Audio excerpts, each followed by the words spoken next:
Hello and welcome back to Kragle Kreations. Today's video is going to be focused on a couple suggestions we had from some viewers. They wanted to get a closer look at the Haunted Mansion back there and Big Thunder Mountain in the Tom Sawyer Island area. So we're going to get to that in a second. But first, I wanted to show you guys, should have been on the thumbnail, but we've got some Disney buses now.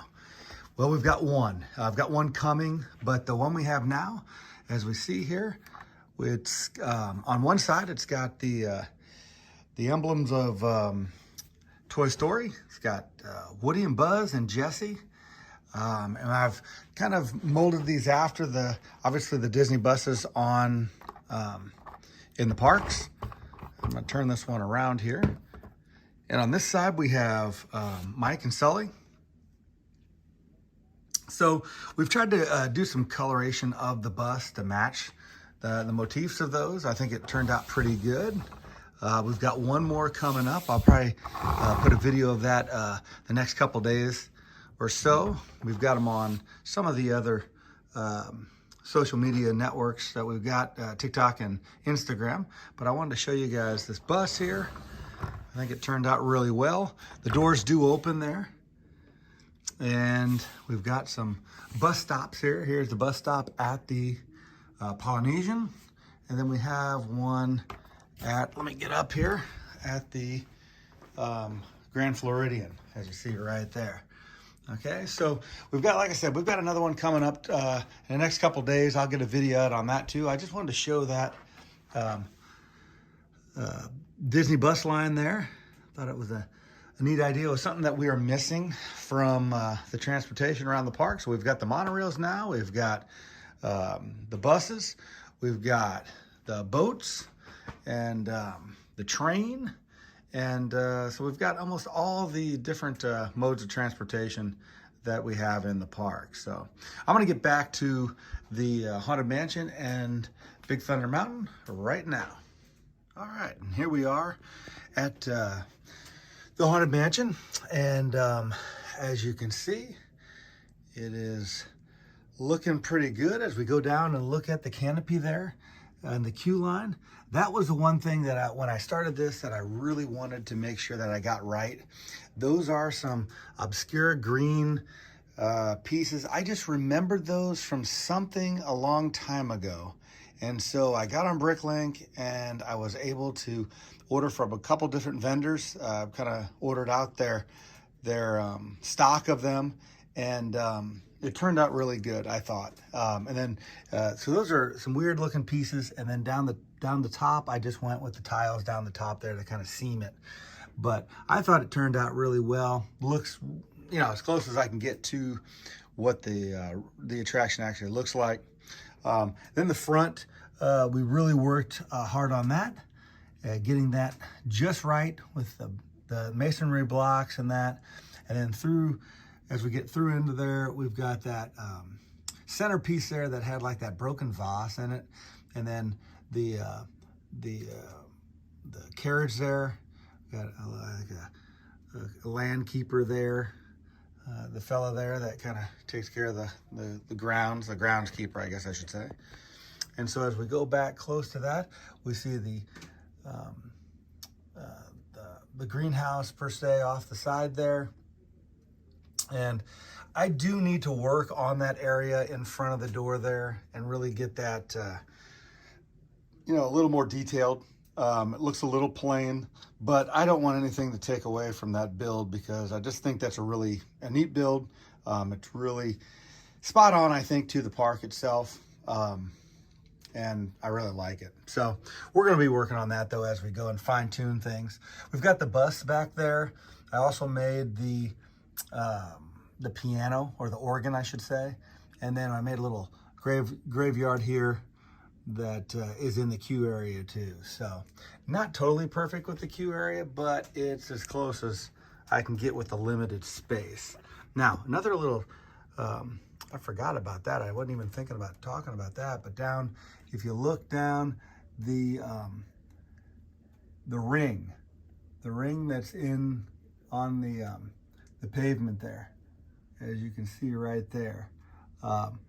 That is an Easter egg from the park that I believe the story was that it was a ring off of one of the posts that was left in the ground, and they thought it was a wedding ring, or someone said something like that, and it just, that it kind of grew from there. And I think they've now replaced it with an actual ring in the ground.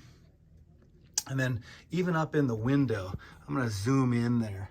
We have got the bride up in the window.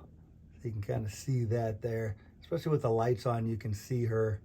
And then I'm going to get down to that area, and there's the ring right there. So we've got little rings on one of the studs on the ground there. So that's the Haunted Mansion. It turned out great. It is a crowd favorite. And then as we're going to come over into Frontierland a little more, here is Big Thunder Mountain. And you can kind of see, we've even got a little goat right there. We've got some of the geysers that are in there. At the end of the ride, as you come down, and we've got those dinosaur bones that are sticking out of the rock work there. And we got the ride vehicle, the people in it there. The classic peak, and that was what I was very imperative that I had that just as good as it could be, because that is an iconic peak, and pretty much everyone recognizes that wherever they see that. So that was something that it took me a while to work on. A lot of different pieces, a lot of the fender-like pieces off of ships and that were used in that build. So that's Big Thunder Mountain. Obviously, what it is the roller coaster, and I've just overlaid it with rock work, because that's pretty much what the build that I used to create it. So it's not like it's rocket science, but it did take a while, and we're really proud of it. We think it looks pretty good. That's the Big Thunder Mountain. So as I go from there, I'm going to go to Tom Sawyer's Island, and there is that little cabin that's on the island there. The island's not as big as in reference to the island in the park, but we're working with limited space here, and so we've got the sidewalk around, and then as we get to the corner there, and see how the sidewalk kind of splits around the tree there. Now, usually it comes out right to Splash Mountain, and Splash Mountain is over here because that is a little portal where I can get into to manipulate some of the pieces. Everybody asks how I get to these pieces. We also have in the back there, I can get back into that corner to deal with the Haunted Mansion and behind Big Thunder there. So we've got this shifted down. Here's Splash Mountain here, shifted down from this area here that it would normally be in. So what else do we have? We have the float here too, or the parade, I'm sorry. The float's in the parade. And there's that Avatar one that I was talking about. And we're going to need to do something with the Avatar material, because that movie's coming out here, and we're going to get that implemented into the park somewhere. I've got that mock that I built for that as well. So that is, Big Thunder. We got the Tom Sawyer Island there and the Haunted Mansion. Hope you guys enjoyed that. Hope you enjoyed that Disney bus. Remember, we got another Disney bus coming out, so stay tuned on the channel for that. That'll be coming out soon. I'm going to give you a couple views down Main Street again. It is Christmas time, obviously, so we've got the Christmas decor up. And we've got one of the floats here, Santa's float with Cinderella. And we've got Anna and Elsa over there. And Sleeping Beauty. So, like I said, guys, we appreciate you guys subscribing, liking. Hope you guys are enjoying the content. We're building as we speak. We've got more to come. So stay tuned, and we will see you soon. Bye-bye now.